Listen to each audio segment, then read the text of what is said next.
Good day, students. Welcome back to your virtual biology lesson brought to you by IOTA Virtual Learning. I remain your biology tutor, Mr. Kehinde Adesina. In the last lesson, we dive deeply into the endocrine gland and the hormonal system, which is a system which coordinates activities around the body. However, the hormonal system is not the only system which coordinates activities in the body. We also have the nervous system. So in this lesson, we will be looking at nervous coordination. So at the end of this lesson, you should be able to describe the central nervous system and the peripheral nervous system. You should be able to describe the structure and parts of the brain, including their functions. You should be able to describe the structure and the function of the spinal cord. You should be able to explain the somatic and the autonomic nervous system and their individual functions. Have you ever wondered how your body reacts so quickly when you touch something hot or hear a sound? The answer is nervous coordination. It is the amazing system that helps us sense what is happening around us, think about it, and respond in the blink of an eye. Nervous system is like a fast messaging network in the body, connecting the brain, the spinal cord, and the nerves. It controls everything from simple actions like blinking to complex actions like solving puzzles. Without it, we wouldn't be able to move, think, or even feel. Let us explore how this system works and discover the magic behind the brain and the nerves that keeps us alive and alert every day. Come along with me. So, let's set the ball rolling. Coordination, as you know, is defined as a process by which different parts of an organism work together for proper effectiveness. In other words, coordination is the process by which all the actions of different parts of our body or of an organism are harmonized so that they can all work together to achieve a definite objective. All the metabolic activities in our body do not function individually, but they are closely linked and they depend on each other for effective functioning. It will interest you to know that there are two systems or communication systems that achieve this coordination of activities. These include the endocrine system, which include the endocrine glands and hormones, and the nervous system. Both the nervous system and the endocrine system work together to bring about this coordination of body's activities. The important link between the nervous system and the hormonal system is the hypothalamus of the brain. So let's look at the nervous system in mammals. The nervous system of mammals is made up of two parts. Number one is the central nervous system. The central nervous system consists of the brain and the spinal cord. Number two is the peripheral nervous system, which consists of the rest nerves, tissues that are found throughout the body. The peripheral nervous system is consisting of two different systems, which include the somatic system and the autonomic nervous system. The autonomic nervous system is further divided into parasympathetic and sympathetic nervous system. We are going to look at these two divisions of the nervous system, central nervous system and the peripheral nervous system, in details, starting with the central nervous system. As we said before, the central nervous system consists of the brain and the spinal cord. So let's look at what the brain looks like. The brain is the most powerful and highly specialized organ. It is protected by the skull or the cranium. The brain is made up of three main parts. These are the forebrain, the midbrain, and the hindbrain. The forebrain. The forebrain is made up of two main parts, which include the cerebrum and olfactory lobe, and also two minor parts, which include thalami and hypothalami. Let's look at the cerebrum. The cerebrum is the largest part of the brain, and it is made up of hemispheres, which are the right and the left hemispheres. These cerebral hemispheres are partly separated from each other by a deep furrow known as median fissure. They are protected by a band of fiber called corpus callosum. Each cerebral hemisphere is further divided into four lobes, namely frontal, temporal, parietal, and occipital lobes. The body of the cerebrum is not smooth. It is thrown into folds or convolutions, which provides a large surface area.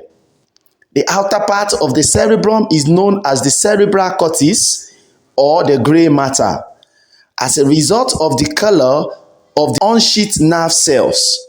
The inner part of the cerebrum is called the white matter because it is made up of sheathed nerve cells, which gives it its characteristic white color.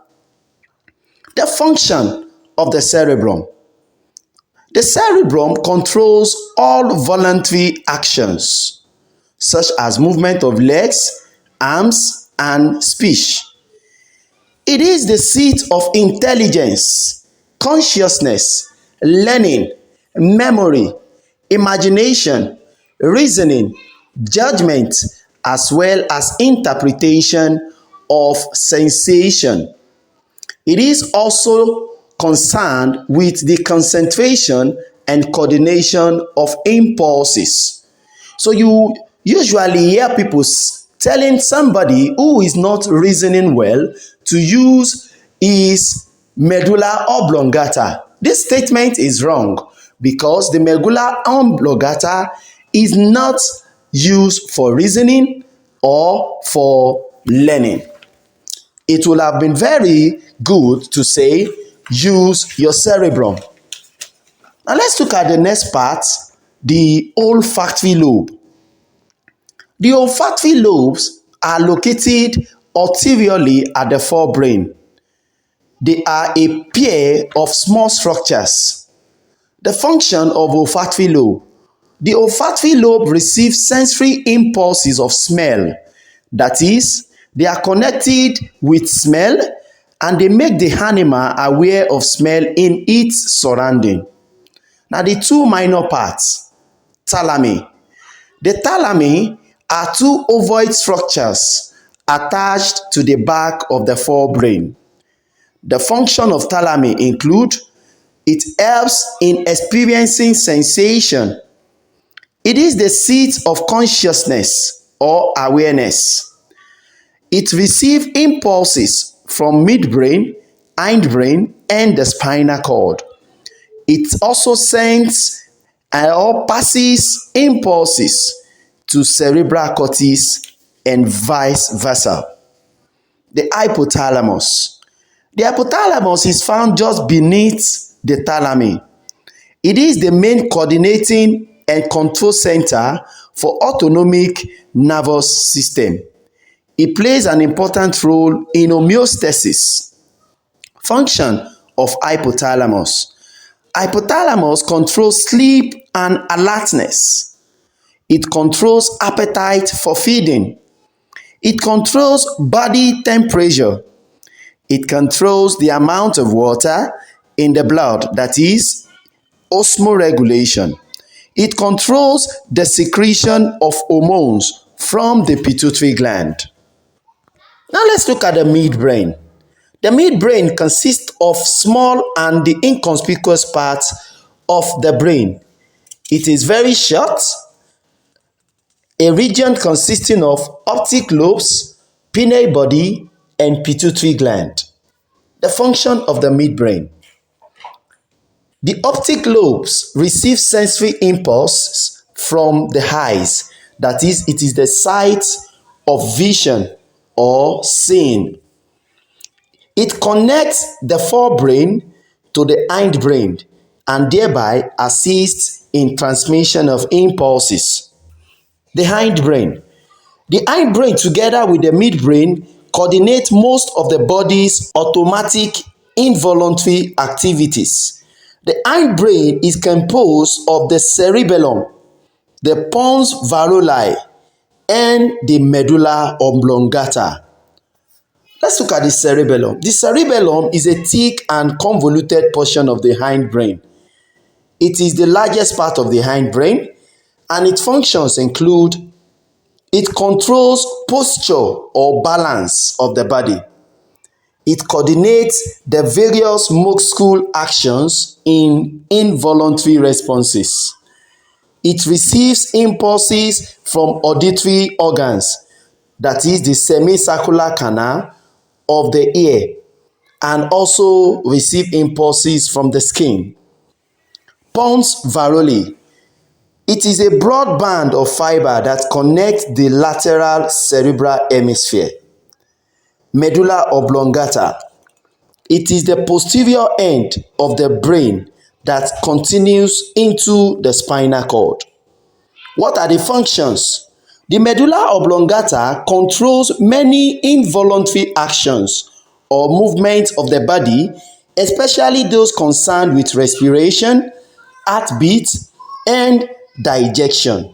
Like I said earlier, you can see that the medulla oblongata has nothing to do with reasoning or learning or thinking. So we should stop saying use your medulla. It is better to say use your cerebrum. The medulla oblongata also controls the constriction and dilation of the blood vessels, thus regulating blood pressure. Let us take a look at the spinal cord. Contrary to the opinion of a layman, the spinal cord is not the bone that line the back of animals. The spinal cord is made up of a soft tissue which runs from the medulla oblongata to the tail region. It is actually a soft tissue that passes through the cerebral column, that is the backbone. It is protected by this backbone of the cerebral column, but it passes through the neural canals of these vertebrae. The spinal cord consists of thousands of neurons clustered to form a cylinder of nervous tissues. The spinal cord is enveloped within three membranes called the meninges, which support and protect it. It also has a narrow canal called the spinal canal, which runs down the center of the cord. It is filled with a fluid called cerebrospinal fluid. A transverse section of the spinal cord shows the grayish central region called the gray matter, which is surrounded by a lighter region called the white matter. The gray matter is composed of practically all the cell bodies of the neurons in the spinal cord, while the white matter consists of the nerve fibers of these cell bodies. Some of these fibers run along the spinal cord to the brain, thus connecting both the spinal cord and the brain. The function of the spinal cord. The spinal cord coordinates simple reflex actions such as knee jerk and automatic reflexes such as sweating. It acts as a pathway between the spinal nerves and the brain. Let us look at the peripheral nervous system, PNS. The peripheral nervous system includes all nerves outside the brain and the spinal cord. These are the sensory nerves, which leads from all parts of our body to the central nervous system, and also the motor nerves running from the central nervous system to all parts of our body. The peripheral nervous system signals changes in the environment registered by the receptors to the central nervous system, which integrates the information in receiving and sending appropriate message to the effectors accordingly. There are two types of peripheral nerves. We have the spinal nerves, which are connected to the spinal cord. We also have the cranial nerves, which are nerves that are connected to the brain. The peripheral nervous system is subdivided into somatic nervous system and autonomic nervous system. The somatic nervous system controls activities which are mainly voluntary. So activities such as running, clapping, dancing, singing, they are coordinated by somatic nervous system. This somatic nervous system is made up of 12 pairs of cranial nerves, that is in the head, and 31 pairs of spinal nerves in the body of man.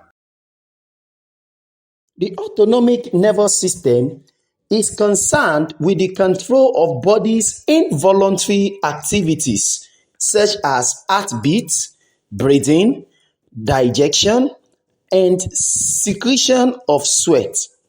The system consists of sensory and motor nerves, which connect the brain or the spinal cord to the internal organs such as the heart, the liver, and the alimentary canal. The autonomic nervous system is subdivided into two parts, which include the sympathetic nervous system and the parasympathetic nervous system. The sympathetic nervous system consists of nerves which connect internal organs to the thoracic and the lumbar area of the spinal cord. This sympathetic nervous system stimulates many parts of the body for necessary action during danger. So invariably, when you are faced with an emergency situation, it is the sympathetic nervous system that prepares your body and makes you to respond to this emergency situation. For example, when you hear a gunshot suddenly, you observe that your heartbeat increases. What causes your increase in heartbeat is the sympathetic nervous system. However, your heartbeat will not continue increasing forever. It will gradually slow down and return back to normal. This now is the function of the parasympathetic nervous system. So the function of the sympathetic nervous system include the following. It increases heartbeat, it constricts arteries, it dilates the bronchioles, it dilates the iris in response to touching or any object that tries to get into the eyes. It contracts the bladder and the anal sphincter. It causes the relaxation of the bladder muscles. It slows gut movement. It raises the blood pressure and it inhibits the secretion of salivary gland.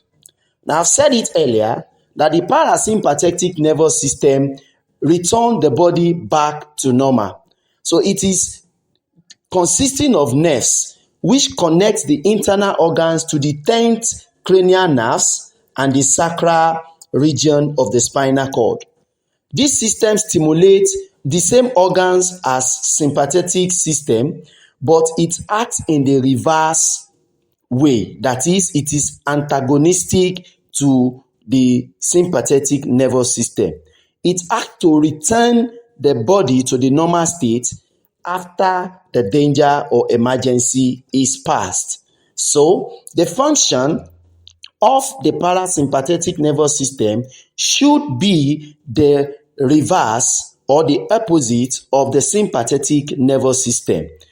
So it includes It slows down heartbeats, it dilates arteries, it constricts the bronchioles, it constricts the iris, it relaxes the bladder and anal sphincter, it causes the contraction of the bladder muscles, it speeds up the gut movement, and it lowers the blood pressure. So, how do the nervous system function? The nervous system functions by using neurons, which are specialized cells that are carrying messages throughout the body. These neurons communicate using electrical and chemical signals. These signals travel along the neuron until they reach a synapse, which is a small gap between neurons. When the signals reaches the synapses, neurotransmitters or chemical messengers are released to carry the signals across the gaps to the next neurons or muscles, allowing communication to continue. Therefore, the key functions of the nervous system include the sensory output, which is the nervous system collects information from the external environment through sensory receptors, for example, from your skin or your eyes and ears. If you touch something hot, sensory nerves send a signal to the brain. Another function of the nervous system is integration. The brain processes and interprets the sensory information to make decisions about how to respond to stimuli. For instance, if the brain detects that something is hot, it will decide to move your hand away. Lastly, the nervous system also functions as a motor output. The nervous system sends signals to muscles or glands to make the body respond. For example, after touching something hot, your brain sends a signal to your hand muscles to pull away from the hot object. So, in summary, the nervous system is essential for coordinating everything the body does, from thinking and feeling to moving and reacting. It keeps the body in balance or in homeostasis by controlling both voluntary actions like moving your muscles and involuntary functions like breathing or digestion of food. The key takeaway from this lesson is this: without the nervous system, we couldn't be able to move, feel, think, or function properly. It is the control and communication system that keeps everything working together in harmony. Now it's quiz time. Let us review how far we have learned in this topic, nervous system, by answering our past WAEC questions and some other random questions from this topic. The first question we will look at is from WAEC 2002, question 21, and it says, if the cerebellum of a person is slightly damaged, which of the following will be impaired? A. Vision. B. Walking. C. Breathing. And D. Digestion. Which of these processes is closely linked to the function of the cerebellum?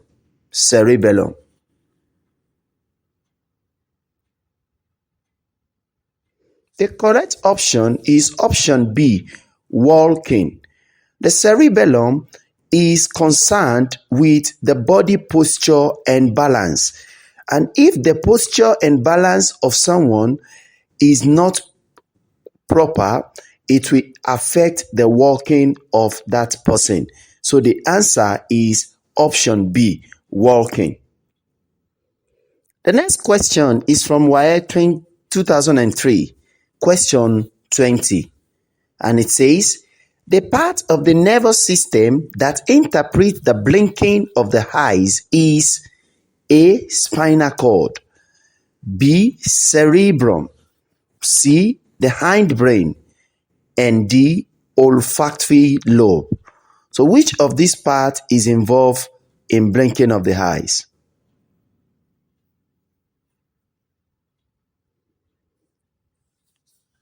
The correct option is option A, the spinal cord. The spinal cord coordinates simple reflex actions such as knee jerk, blinking of the eyes, and automatic response in sweating. So, the blinking of the eyes is coordinated by the spinal cord. The next two questions is from WAEC 2004, question 20 and 21. Study the diagram and answer the question. Question 20. The structure labeled Roman figure 1 in the diagram is A. Cerebellum, B. Cerebrum, C. Olfactory lobe, and D. Medulla oblongata. Look at the labeling and pick your answer.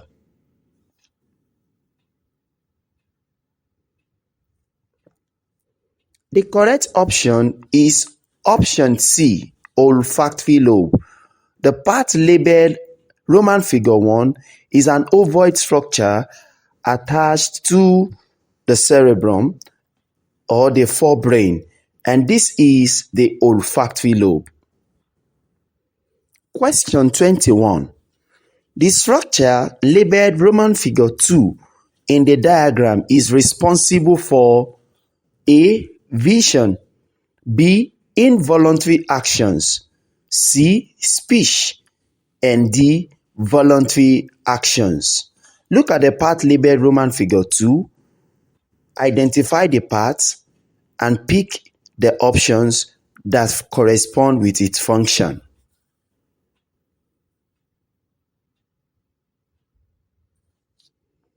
The correct option is option D, voluntary actions. This is because the part labeled Roman figure 2 is the cerebrum, and the cerebrum controls the body's voluntary actions. Now let's answer this random question. And it says, which of these is not a function of the sympathetic nervous system? Which of these is not a function of the sympathetic nervous system? A. Increase heartbeat. B. Slows down gut movement. C. Dilates the iris. And D. Lowers blood pressure.